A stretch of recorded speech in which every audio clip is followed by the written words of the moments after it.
Hi friends, in this session we'll start with dipole moment, or you can say that polarity of bonds. Last session we already completed the resonance structure. In this part we'll start with this polarity of bonds or dipole moment.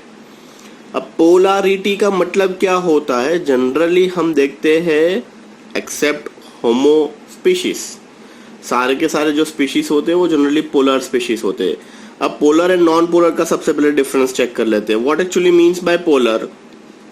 Same positive या फिर same negative are non polar. Means hydrogen and hydrogen, hydrogen के ऊपर भी partial positive charge, दूसरे hydrogen के ऊपर भी partial positive charge, तो they are non polar. Chlorine and chlorine, they are non polar, क्योंकि क्लोरीन के ऊपर भी पार्शियल नेगेटिव चार्ज, क्लोरीन के ऊपर भी partial negative charge.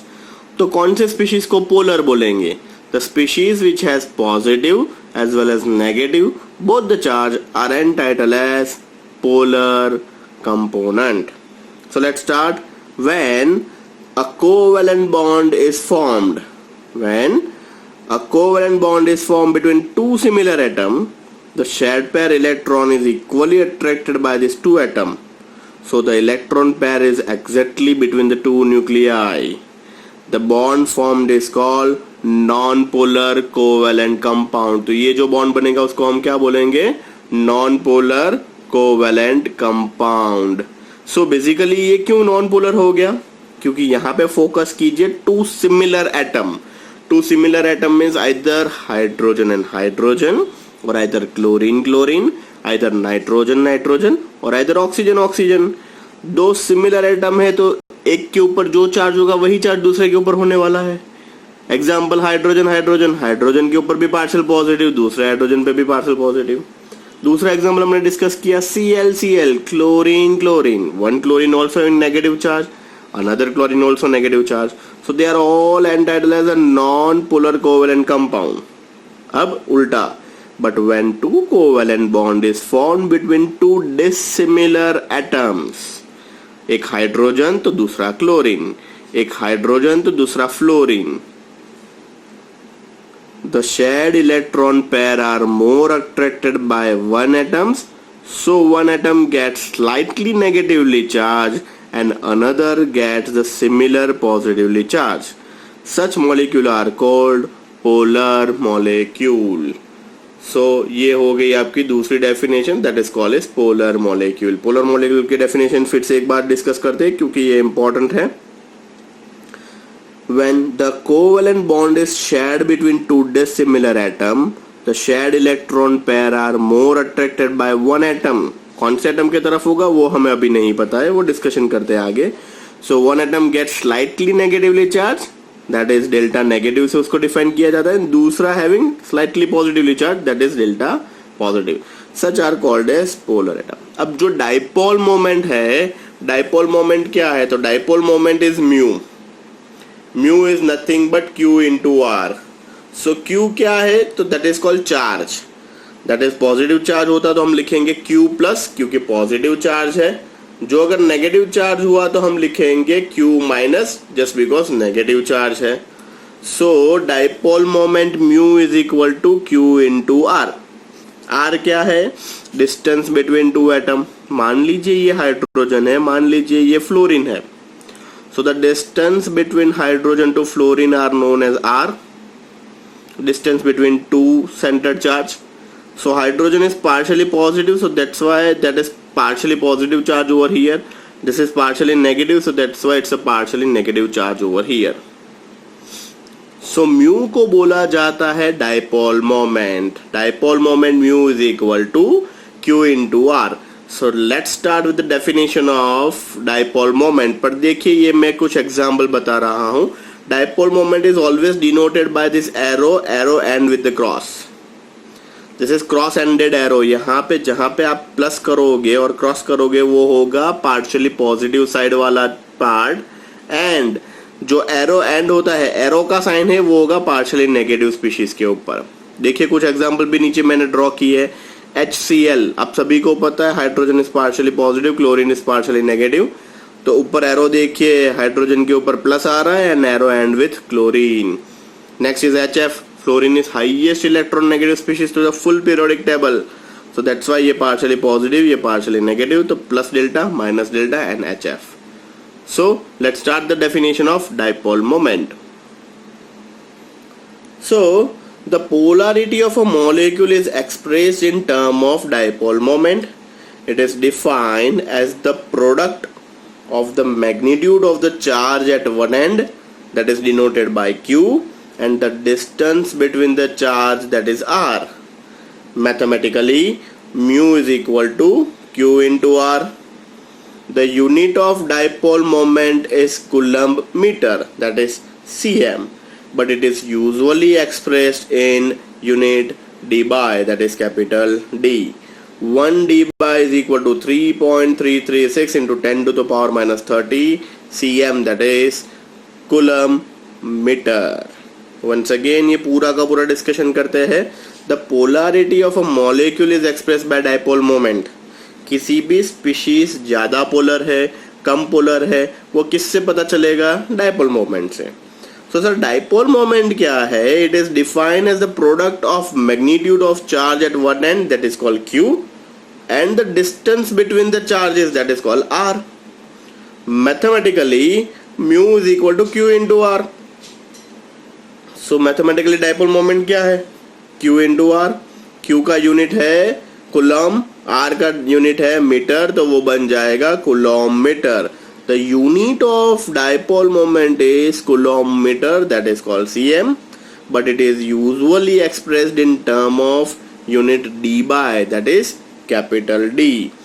1 capital D is equal to 3.336 into 10 to the power minus 30 coulomb meter. The dipole moment is a vector quantity, that is, it has both magnitude and direction. It is denoted by a small arrow, tail on the positive center and heading towards the negative center. जो हमने आगे ही देख लिया है, नीचे सारे के सारे एग्जाम्पल में देखने वाले, ये एरो की बात कर रहे हैं हम. This is just like this. Fine. तो ये हो गया आपका पूरा का पूरा डिस्कशन डाइपोल मोमेंट के लिए.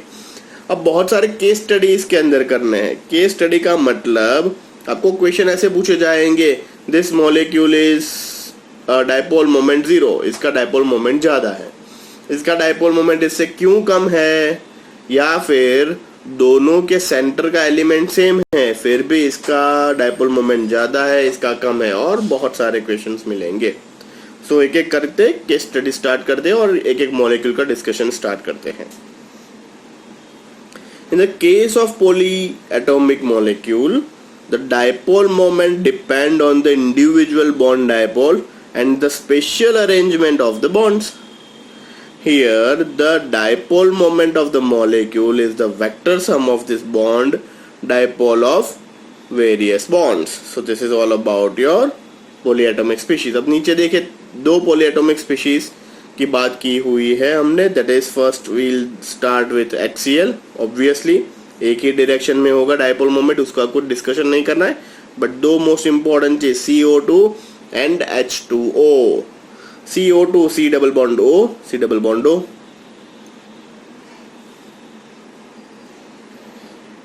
C partially positive, O partially negative, another O partially negative. अब देखिए डाइपोल मोमेंट कौन सी डायरेक्शन में होगा, यहाँ पॉजिटिव से नेगेटिव की तरफ और ये पॉजिटिव के नेगेटिव की तरफ. अब बेसिकली हुआ क्या, यहाँ से यहाँ, यहाँ से यहाँ, दोनों क्या हो गया अपोजिट डायरेक्शन में, तो नेट रिजल्टेंट डाइपोल मोमेंट क्या हो गया 0. दैट इज ये जितना राइट साइड पे है उतना ही लेफ्ट साइड पे है, सो इतना जिसका वैल्यू पॉजिटिव होगा उतना ही वैल्यू यहाँ पे नेगेटिव मिलेगा. Total net dipole moment is 0. अब देखिए यहाँ पे O, H and H, basically it's a H2O molecule. Hydrogen is partially positive, hydrogen is partially positive, oxygen is partially negative. So dipole moment कहाँ से होगा, H से O की तरफ, H से O की तरफ. So पूरा का पूरा नेट रिजल्टेंट डाइपोल कहाँ पे होगा, एक ही डायरेक्शन में, मीन्स राइट हैंड साइड की डायरेक्शन में ही आगे बढ़ेगा. सो बेसिकली मैंने बोला था कि आपको ऐसे ऐसे क्वेश्चन पूछेंगे. हियर इनके सेंटर A and B2, यहाँ पे भी सेंटर A एंड B2। अब क्वेश्चन में पढ़ रहा हूँ कैसे होगा। AB2 example CO2 and H2O। AB2 molecule having two example CO2 and H2O but both having different dipole moment. Why? Just because here in case net resultant dipole moment is 0 because both are in opposite direction, while in case of this has some net dipole moment on right hand side or upside direction, so that's why it has some dipole moment. दूसरा example discussion करते हैं BeF2 and BF3. For BeF2 the net dipole moment is 0 since the two equal bond dipoles are in opposite direction and cancelled each other. In BeF3 the net dipole moment is 0. Here the resultant of any two dipole is equal and opposite direction of the third one. So this is all about BeF2. BeF2 देखिए, Be partially positive, F partially negative, एक यहाँ से इस तरफ जा रहा है, एक यहाँ से इस तरफ जा रहा है। सो ये देखिए, ये राइट ये लेफ्ट, तो टोटल डाइपोल मोमेंट क्या हो जाएगा, 0। अनदर एग्जाम्पल यहाँ पे भी 0 होगा। It's just like a fan like structure. जब भी BF3 में पढ़ाता हूँ it's look like a fan. Fan देखिए, centre part is your B and 3 wings is your F. So here in case its net resultant dipole is always 0 हो जाएगा। Just because ये इस तरफ, ये इस तरफ, ये इस तरफ थोड़ा सा स्ट्रक्चर घूम जाएगा तो ये net resultant dipole always 0 हो जाएगा। ये इसको क्रॉस करेगा, ये इसको क्रॉस करेगा। So here in case also you don't get any net resultant dipole. Net resultant dipole is 0.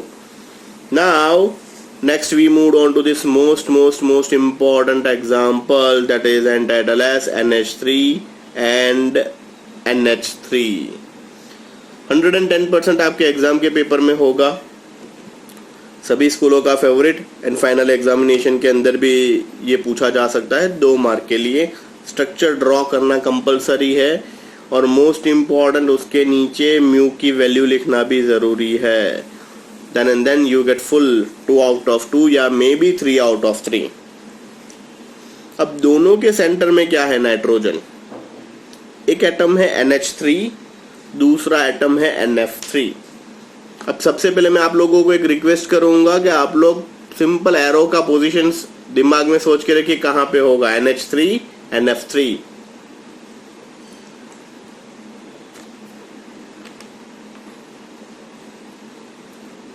सोच लिया। इन केस ऑफ NH3 के अंदर hydrogen is electron positive, while in case of nitrogen is electron negative species. But NF3 के अंदर fluorine is highest electron negative to the full periodic table. So nitrogen से fluorine more electron negative है। तो यहाँ पे arrow जो होगा कौन से डायरेक्शन में, देखिए हाइड्रोजन से नाइट्रोजन, हाइड्रोजन से नाइट्रोजन, हाइड्रोजन से नाइट्रोजन, प्लस नाइट्रोजन के ऊपर non bonding pair of electron भी होते हैं। तो ये पूरा का पूरा देखिए, ये भी नाइट्रोजन की तरफ, ये भी नाइट्रोजन की तरफ, ये भी नाइट्रोजन की तरफ। सो ओवरऑल डाइपोल मोमेंट जो है वो ऊपर की तरफ जाता हुआ दिखाई देगा आपको।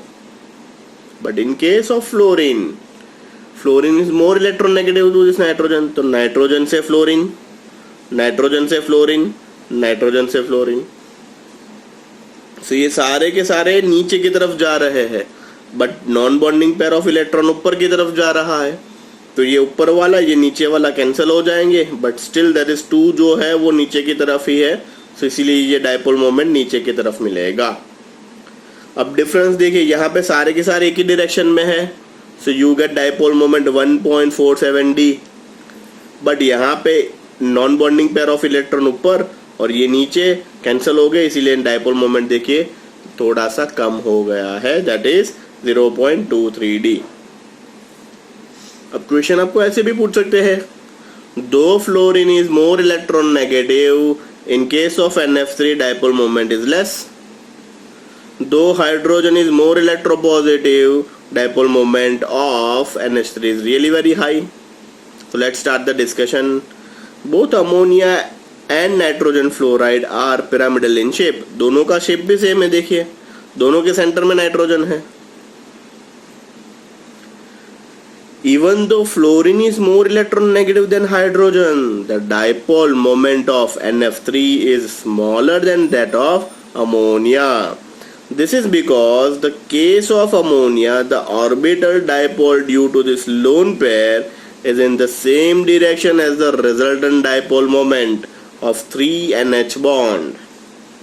But in NF3, the orbital dipole moment is in an opposite direction to this resultant dipole moment of the 3NF3 bond. So the dipole moments get partially cancel out. तो here in case partially cancel out हो जाएंगे. Here in case all are in one directional, सारे के सारे same direction means ऊपर की तरफ जा रहे हैं, and due to this इसका dipole moment ज़्यादा होगा. NF3 के केस के अंदर just because of partial cancellation dipole moment जो होगा वो थोड़ा सा कम होगा. So this is all about your NH3 and NF3 and dipole moment. Dipole moment is really very important one. अच्छे से याद कीजिएगा और ये एग्जाम्पल तो बहुत ही अच्छे से याद कीजिएगा. अब dipole moment का डायरेक्ट रिलेशनशिप है कोवेलेंट एंड आयोनिक से. तो एक छोटा सा रूल है, that is called फजान्स rule. फजान्स rule के अंदर किस हिसाब से मेंशन किया गया हुआ है, तो फजान्स रूल पढ़ लेते हैं 2 लाइन का.